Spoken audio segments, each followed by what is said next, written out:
What's going on, people? Welcome back to the channel. KG is back with some more transfer talk, all the latest news and developments at Ellen Road. And I also want to speak about Max Wöber. I have to speak about that. I'm going to give my point of view, and I'm interested to hear your thoughts too. Before I get into it, please like the video. Really does help out the channel. Free to do. Just click the like button. Helps out immensely. Subscribe to the channel, and of course drop your comments below if they're sensible. Thank you to Mr. P for a couple of super thanks on the last videos, much appreciated. And thank you to all existing members. If you want to become a member of the channel, really does help me out, helps the channel out a lot as well. The link is in the description. So let's start off. We're going to speak about Joe Rodon and where we go from there. Diego Llorente, Marc Roca, and Max Wöber. So that's why I'm recording this one. I don't think it requires a live stream, so I'm going to try and do this as quickly as possible. So let's get into it. So Mike McGrath, one of the best in the game when it comes to transfers, has said that Kieran McKenna has made whole centre-back Jacob Greaves a top target for the window.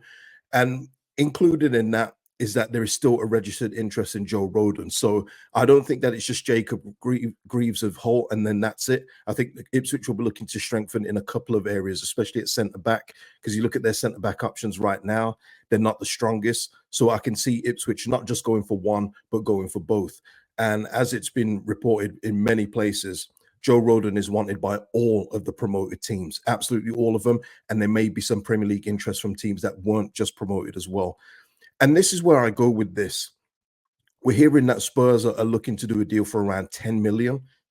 I just don't know. If we're not in the race, I feel like we should put this one, park this one, and move on.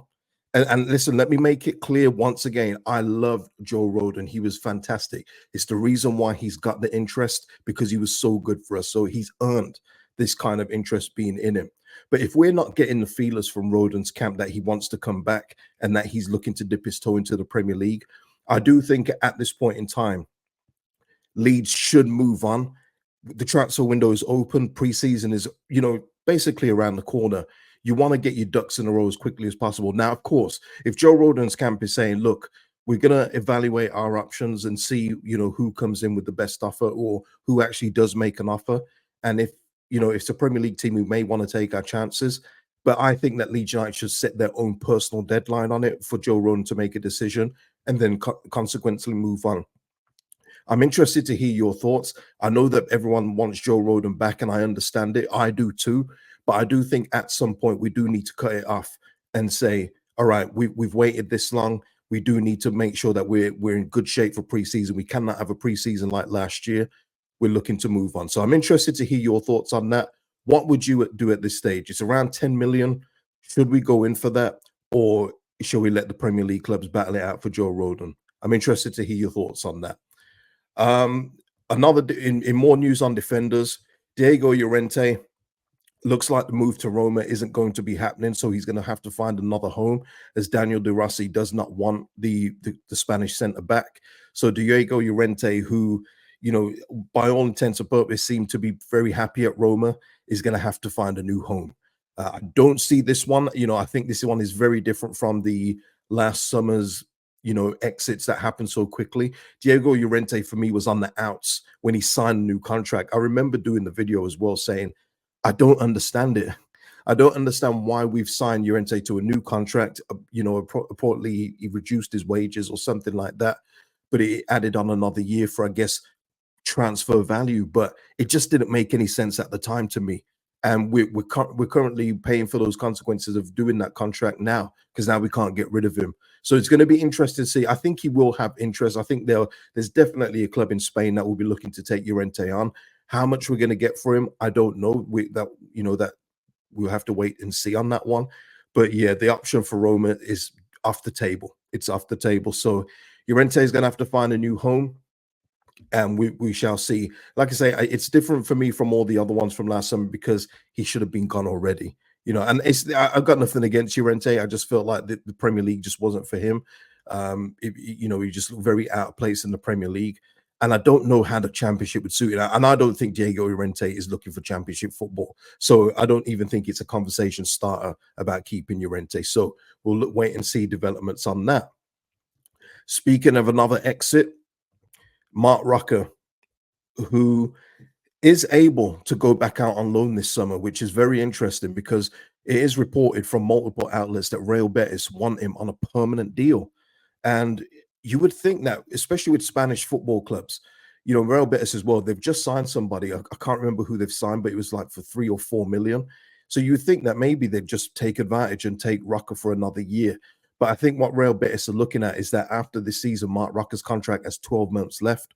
And then it's probably a free for all in terms of who's going to make the best offer. We're going to lose money on him, I would believe, but I think there'll be more interest in him with 12 months left on a permanent deal from a multitude of clubs. So maybe Real Betis are trying to get ahead of it and just saying, look, we're going to try and work out a deal this summer, take him on a permanent, and he's off your hands.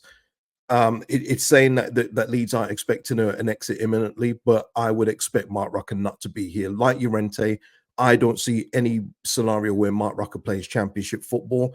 For me, I've said it before about Marc Roca. He's an elegant footballer. I think the Premier League was too much for him. As I say, there's one game that sticks out, and that's against Nottingham Forest, where Forest let him have the whole midfield to dictate play. Other than that, it was a struggle for Marc. I do not see him playing championship football. So again, much like Llorente, we're going to wait and see developments. The difference with Llorente, though, and Roca is that Roca does have an active club that is looking to take him on permanently. So be interesting to see what fee we kind of get for him in the end. Will we make a loss on it? Probably, but I don't think it's going to be as heavy as some of the other ones we're going to take losses on. So let's wait and see what happens with Marc Roca. Now, speaking of loanees out, Max Wöber. Let me take a sip of drink for this one. Shall we say Max Wöber had a very interesting game versus France? Yes. Let's put it that way. What I will say is, obviously, I saw all the discourse, saw all the commentary about, especially from Leeds fans that are very hurt by Max Wöber. Took it very personally. And yes, it was great. It was great content fodder, wasn't it? It was great humor. He goes in there. He did have a disaster class. But what I want to talk about, though, is the ability to separate the two. You can say he had a disaster class, and he did. But to say, because then I saw subsequent tweets saying, yeah, this is why I don't want him back. This is why we don't want him back. Well, people, you have to separate the two, because let's face it, and I'll ask this question. Who in the championship is Kylian Mbappe? Who in the championship is Ousmane Dembele? There's not one. And the one player that I can think that is even close, and he's not even close to it, is Jack Clark. Because even the relegated teams that came down don't have any players like that. It's not like Leicester where they have Mavididi and other players in terms of like real skillful players that can take you out. And even Liam Miller from Preston, I think he was on loan. So you're looking at a very basic group of players in the championship. And I can't believe I have to say this. And you should be able to separate that. Yes, he had a bad performance against France. It was horrible. He got subbed off and everything. But to say that you don't think that he should stay because of that performance, I think is, it's that thing about not being able to separate the two. Like, it's like when fans love a player so much that even when they're rubbish, they will say, oh, no, I love him, so I don't want him to go. You have to separate the two people. And with Max, he's not going to have those problems in the championship if he wants to stay. Now, people asking, has it plummeted his transfer value? I don't think it's gone that far. I think that any interesting clubs in Max will still be interested, just on the basis of saying, well, not every team is going to have a Dembele Mbappe. Difference for us is that this league has nowhere near that talent. I mean, absolutely nowhere near. You say Jack Clark, he's about 10 levels below Dembele. Easily below. So I just wanted to say that, look, it wasn't a great outing for Max. Maybe he can redeem himself in future Euro games. But again, if we can keep him, I'm still on the side of keep him in this division, because I think in the championship, he'd more than hold his own.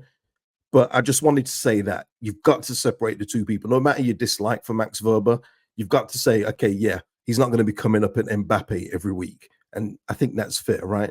That's fair. But I did enjoy the discourse. It was very funny, very funny. One thing I will say as well about the Euros, and I've said it on social media yesterday, but the World Cup for me was such a bore. It was so system based, so robotic. I knew where every pass was going. When I was watching the games, like, okay, it's going to go there. It's going to go there. The Euros for me, people have restored the feeling. Oh, I've enjoyed these Euros so much.